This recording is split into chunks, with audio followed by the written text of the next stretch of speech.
Not yet, Greeny, but they're hanging on by a thread, man. Listen, I know that was a heartbreaking loss against the Houston Texans last week, but they got a shot at home against the Arizona Cardinals against a quarterback in Kyler Murray who has an ailing shoulder right now. I think the Patriots can bounce back in this game. Okay, so not willing to give up on the Pats. How about you, Neek? Are you sticking a fork in the Chicago Bears? Oh, absolutely. The Bears are forked. They've been forked since they moved up to draft Mitchell Trubisky, and then they got double forked when they went and thought that Nick Foles was the answer. Like, it's a forking bad issue they got there in Chicago, and I don't think that there's a solution, despite the fact that that defense is phenomenal.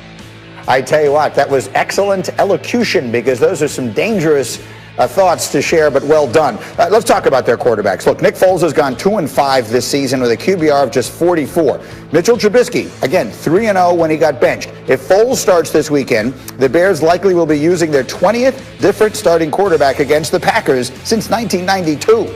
Yesterday, the head coach, Matt Nagy, declined to name a starter for this weekend, but he did say this about Trubisky. My belief is that Mitchell has used these weeks to make himself a better overall NFL quarterback. And I don't know whenever and if ever he gets that chance when he does, but I do believe in my heart of hearts that he has grown from this situation. I believe that he will be a better player because of it. If he is going, what I would say is this, is I have all the confidence in the world in him. So that was a lot of words. Dominique, your thoughts?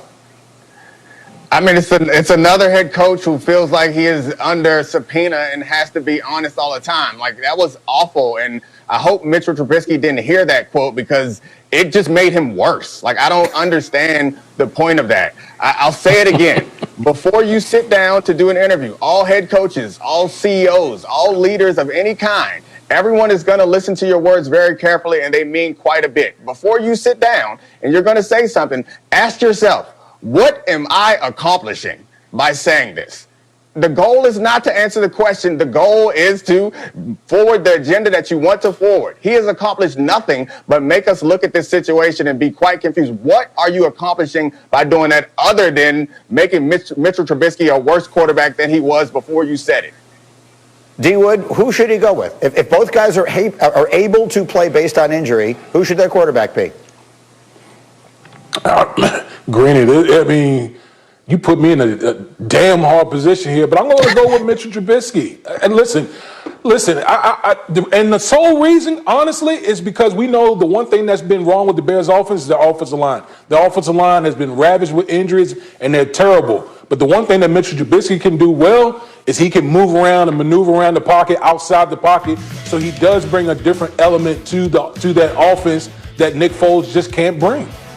Correct. It is an element to the offense the head coach has never shown any interest in wanting to utilize, but it is something that he did well enough to make him a Pro Bowl quarterback and to take his team to the playoffs just a couple of years ago. Meanwhile, Bart Scott, you had a different idea of someone they should be thinking about at quarterback. Well, in the future, but right now, to say that, Mitchell Trubisky has used his time to get better, it's not a ringing endorsement. That's just saying he went from horrible to bad. That doesn't mean that he's still a starting quality quarterback in this league. But I think next year they should really consider, trying to trade for Sam Darnold, getting a young quarterback that they can try and fit into their system.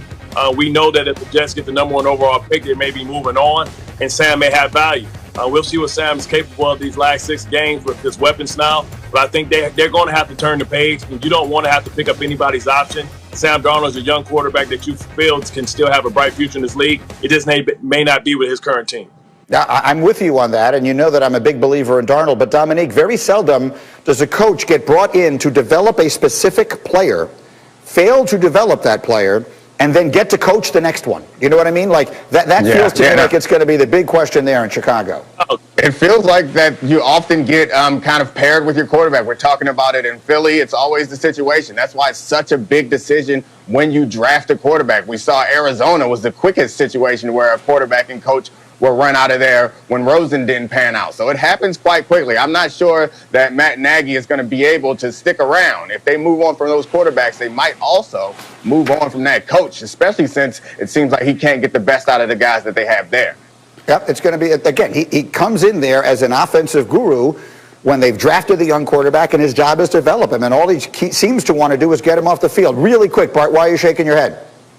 Well, I don't think that Nagy's going to hang around. I think you have to make that move and that decision. But because they're so cash strapped, you're not going to get a quarterback that may change your franchise around that year. So you have to go maybe for a veteran. There's going to be a lot of veteran quarterbacks out there, whether it's Jameis, whether it's Sam Darnold, and you're going to have to try and get one of these retreads, maybe even Mariota. But I think that's the same player as Mitchell Trubisky. If they get Sam Darnold, I'm telling you, that could wind up being something that we remember for a long time. Meanwhile, we are asking all of our analysts today to remember their favorite NFL Thanksgiving moments. Damien Woody, you're next. What's your favorite Thanksgiving memory?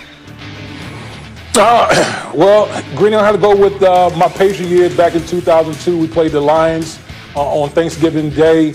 And I just remember Coach Belichick was like, guys, you take care of business. You got the weekend off. And I'm just looking like, what the hell's going on with Bill? That never happened. So we went out there and took care of our business. Best believe that. Wow, that's a good memory. It makes me feel a little sad that of all the different things, that the notion he might give you a few days off for a win is the thing you remember. But I'm being told as we speak that we have very significant breaking news. And for that, let me bring Adam Schefter back into the conversation. Shefty, go. Well, as Jameson Hensley, the Ravens reporter at ESPN.com, is reporting this morning, there are more positive tests in Baltimore. This marks the fourth straight day that the Ravens have had positive tests. And it goes to show that it would have been very difficult to play this game tonight. And it goes to show that it may be difficult to play that game on Sunday. Obviously, the Ravens are pointing a finger at their strength coach, strength and conditioning coach already in a statement they released last night. But the spread continues in Baltimore at this time. It continues to grow. And if it is not contained, then clearly the game on Sunday is going to be not played, and there are all sorts of issues that stem from that because we're past buys here, Greeny, and we're at the point in the season where maybe you're looking at a cancellation, and again, we're going to get ahead of ourselves here. I know you brought up the idea of forfeit. I don't know that a forfeit is going to happen, but how about the Pittsburgh Steelers? How do you think the 72 Miami Dolphins would feel about them having one less game on their record in the regular season? But again,